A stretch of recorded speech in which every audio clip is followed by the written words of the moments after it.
All right. All right, everybody. I am here with my general manager, Frank Douglas of Alamo Ironworks. He does participate in formal proposals and business reports, so I'm able to get insight with him. Unfortunately, I want to do a video, but however, he is a busy man, so luckily he was able to provide me a little time slot of his day. So we're going to do this vocally, and I'm going to record this vocally. All right, Frank. So, first things first, how do you feel about being interviewed by a college student?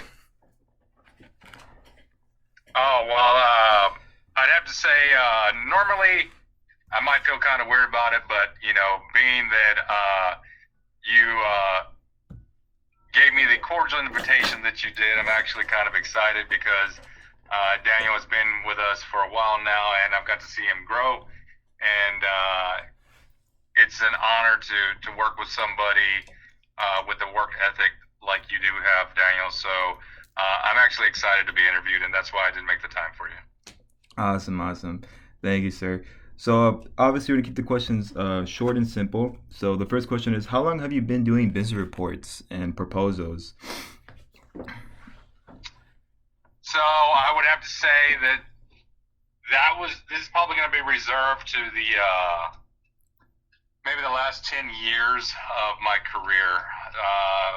So even though I have about 23 years or so dealing with, at least on a operational management level, the business proposal part of it, and reporting specific to sales and operations didn't happen until probably the last 10 years. Mm, awesome, awesome. And when you do your business reports, who are your main readers? Who are you mostly doing them for? So primarily sales teams, general contractors, and OEMs. Yes. Cool, cool. Are there any like effective ways or tips you would give anybody who's just barely starting their career as a report writer, and how to start off, and like what are the more particular effective ways that you execute your business reports or your formal proposals? So learn the lingo, first and foremost. If you're doing a report and you're not sure, um, let's say, a deviation in just the nomenclature, how the industry would label something versus how maybe you've heard it growing up, you got to know the lingo. So learn what things are, what processes are being abbreviated, and how that's going to apply in your report. So if you don't understand the what a KPI is, and you're referring to that in your report, and you refer to it, or you are speaking about it in the wrong context, people will call you out right away. It discredits your report, and it also discredits any credibility you had with the team. So nobody is really going to take you seriously, and it could be something very, very simple. So knowing what leading and lagging means and how that relates to your report, especially when you're talking about a KPI, which is a key performance indicator. A leading KPI is much different than a lagging, and how you obtain that information is really two different worlds. So if you mix those two things up, you'll have real issues earning that credibility back. Cool, cool. I see, sir. Is this from personal experience, or you're just letting me know from what you've seen? From well, both, and from both sides too. So if I'm doing a report and wasn't sure, but I think this is how I've heard it used before, and then I'm telling my superior, hey, we're 10% down on this. They're going to know exactly if I'm telling the truth or not, or if I'm using the information um, inaccurately. Also, on the other side of the table, I know when somebody's telling me information that is either skewed or just misrepresented.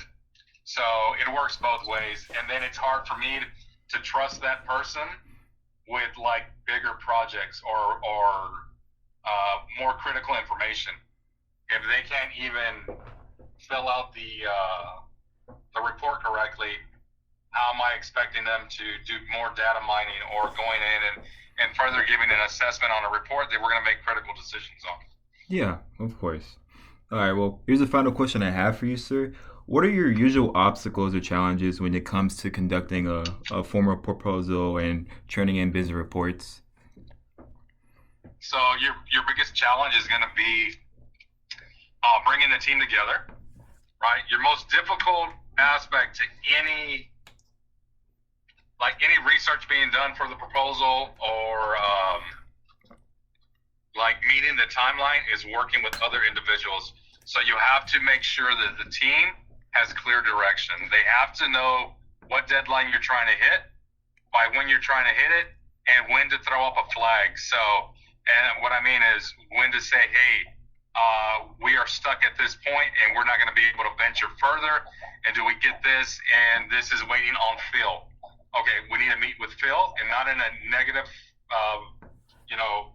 aspect, but to help Phil get past whatever roadblocks he's finding, so you can move from that point. Because late proposals equals a loss of sale. All right.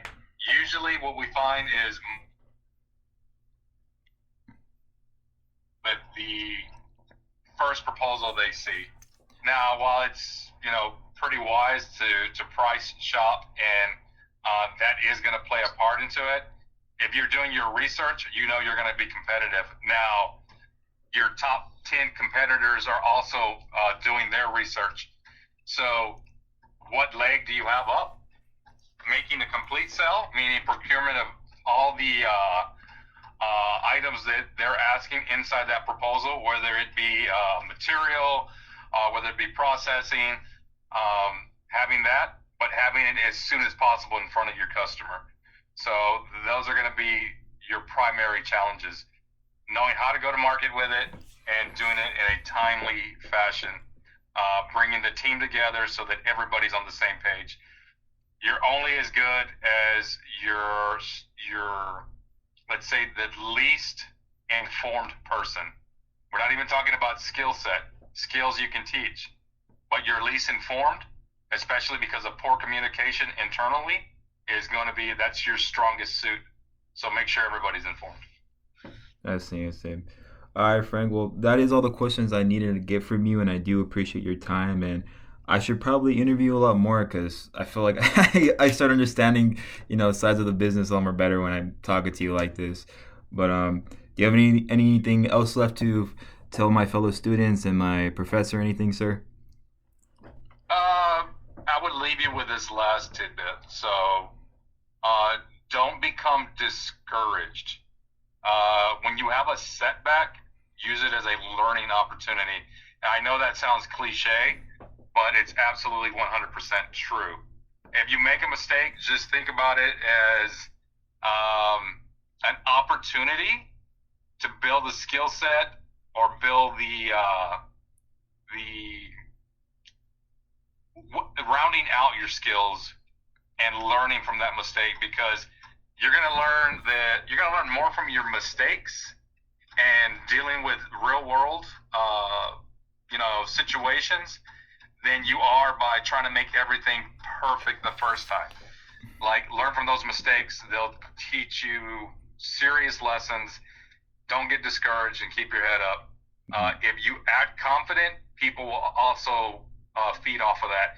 If you act scared during your presentation and thinking you have to be 100% correct 100% of the time, remember, we're all human. People will pick up on that as well. It comes more across like you're if you're too scared to make a mistake, people will pick up on that, and also it causes you to lose credibility. So stay positive, stay focused, keep referencing the research you did. If the research is right, there's no way you can screw up the proposal unless you you forget your proposal in your locker. So that's what I'd leave you with.